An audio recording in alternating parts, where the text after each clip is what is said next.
Hello दोस्तों। और NCERT बैठक में आपका बहुत बहुत स्वागत है। मैं हूं रोहन। और मैं हूँ प्रिया। आज हम आपको लेकर चलेंगे पृथ्वी के अलग अलग रूपों और उन पर बसे जीवन को समझने के एक रोमांचक सफर पर। तो हमारे साथ बने रहिएगा, और अगर आपको हमारा ये प्रयास पसंद आए तो चैनल को लाइक और सब्सक्राइब करना बिल्कुल मत भूलिएगा। तो चलिए शुरू करते हैं। वाह रोहन, शुरुआत ही इतनी गहरी बात से। अथर्ववेद के भूमि सूक्त की ये एक लाइन ही कितनी खूबसूरती से पृथ्वी और हम इंसानों के बीच के रिश्ते को समझा देती है। पृथ्वी मेरी माता है तथा मैं उसकी संतान। बिल्कुल प्रिया। और पता है, ये रिश्ता हमें सबसे ज्यादा महसूस होता है जब हम सफर करते हैं। जरा सोचो, अगर हम झारखंड के पठारी इलाकों से निकलकर उत्तराखंड के अल्मोड़ा तक जाएं, तो रास्ते में जमीन के कितने अलग अलग रूप देखने को मिलेंगे। कहीं ऊंचे पठार, तो कहीं दूर तक फैले मैदान, और फिर आखिर में बर्फीले पहाड़। सही कहा। पर रोहन, जमीन के इन अलग अलग रूपों, मतलब इन शेप्स को हम कहते क्या हैं? क्या इनका कोई खास नाम होता है? हाँ, बिल्कुल होता है। इन्हें ही हम स्थल रूप या इंग्लिश में कहें तो लैंडफॉर्म्स कहते हैं। ये असल में पृथ्वी की सतह के वो फिजिकल फीचर्स हैं जिन्हें बनने में लाखों साल लग जाते हैं। एकदम आसान भाषा में कहें तो जमीन के अलग अलग आकार। अच्छा, तो ये है स्थल रूप। और जैसा कि हम यहाँ देख सकते हैं, इन्हें मेन 3 कैटेगरीज में बांटा गया है। ऊंचे ऊंचे पर्वत, टेबल की तरह दिखने वाले पठार और दूर दूर तक फैले हुए समतल मैदान। एकदम सही प्रिया। तो चलो अपने इस सफर का पहला पड़ाव तय करते हैं और इन शानदार पर्वतों के बारे में थोड़ा और गहराई से जानते हैं। ठीक है, तो यहाँ पर्वत की कुछ खास बातें बताई गई हैं।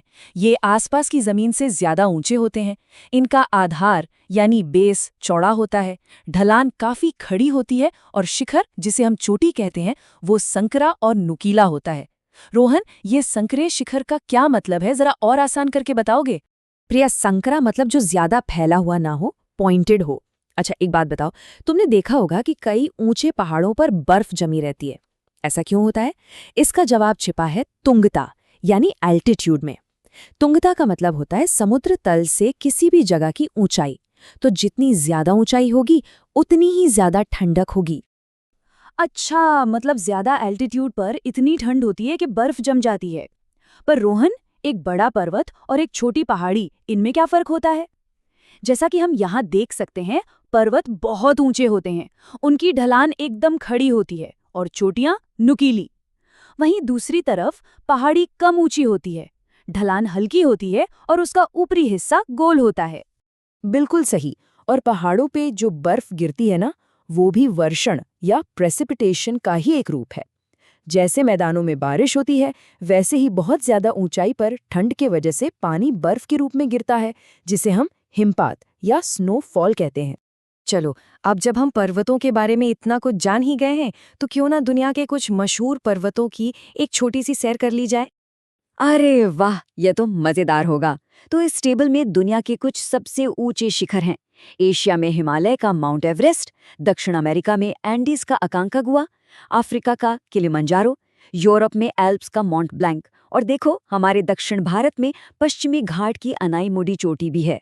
कमाल है, दुनिया भर में कितने शानदार पर्वत हैं।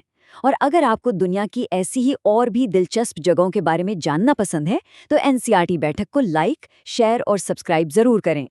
और यहाँ देखो, हिमालय के बर्फीले माउंट एवरेस्ट और दक्षिण भारत की हरी भरी अनाईमुडी चोटी में फर्क कितना साफ नजर आ रहा है। एक तरफ विशाल, नुकीला और बर्फीला शिखर, तो दूसरी तरफ गोलाकार और हरियाली से ढकी हुई चोटी। दोनों ही अपने आप में बहुत खूबसूरत हैं। रोहन, एक मिनट। यंग माउंटेन्स और ओल्ड माउंटेन्स, क्या पर्वतों की भी उम्र होती है? मुझे तो लगा था पर्वत तो बस पर्वत होते हैं। ये तो बहुत नई बात है। हाँ, बहुत अच्छा सवाल है प्रिया। हाँ, जियोलॉजिकल टाइम के हिसाब से पर्वतों की भी उम्र होती है।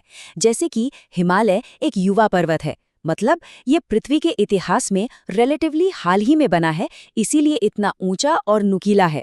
वहीं भारत की अरावली रेंज दुनिया के सबसे पुराने पर्वतों में से एक है।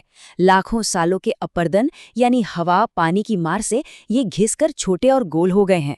और मजे की बात तो ये है कि हिमालय आज भी धीरे धीरे ऊंचा हो रहा है। ये तो सच में बहुत दिलचस्प है। चलो, अब ये देखते हैं कि इन ऊंचे ऊंचे स्थल रूपों पर जीवन और संस्कृति कैसी होती है। पर्वतों की ढलानों पर खास तरह के जंगल मिलते हैं जिन्हें हम पर्वतीय वन कहते हैं। यहाँ पाइन यानी चीड़, फर, स्प्रूस और देवदार जैसे शंकुधारी मतलब कोन शेप्ड पेड़ पाए जाते हैं। प्रिया, क्या तुम बता सकती हो कि ये पेड़ कोन के आकार के क्यों होते हैं? शायद इसलिए ताकि जब इन पर बर्फ गिरे तो वो फिसल कर आसानी से नीचे चली जाए और टहनियाँ टूटे नहीं। और जैसे जैसे हम और भी ज्यादा ऊंचाई पर जाते हैं ये पेड़ भी खत्म हो जाते हैं और उनकी जगह घास, काई और लाइकिन जैसी छोटी छोटी वनस्पतियां ले लेती हैं। बिल्कुल सही। और देखो, पर्वतों का महत्व सिर्फ भूगोल तक ही नहीं है, हमारे साहित्य और संस्कृति में भी इनकी कितनी गहरी छाप है। महान कवि कालिदास की ये पंक्तियां देखिए जो उन्होंने हिमालय के लिए लिखी थी। वो कहते हैं कि भारत के उत्तर में देवताओं का राजा हिमालय है, जो पश्चिमी समुद्र से पूर्वी समुद्र तक ऐसे फैला है मानो वो पृथ्वी को नापने का कोई मापदंड हो। वाह, तो आज का ये सफर वाकई कमाल का रहा। हमने स्थल रूपों की परिभाषा से लेकर पर्वतों की विशेषताओं, उनकी उम्र के राज और वहां के जीवन तक के बारे में जाना। पर ये सवाल सोचने वाला है कि अगर युवा हिमालय आज भी ऊंचा हो रहा है तो आज से लाखों साल बाद हमारी दुनिया कैसी दिखेगी? इस पर जरूर सोचिएगा।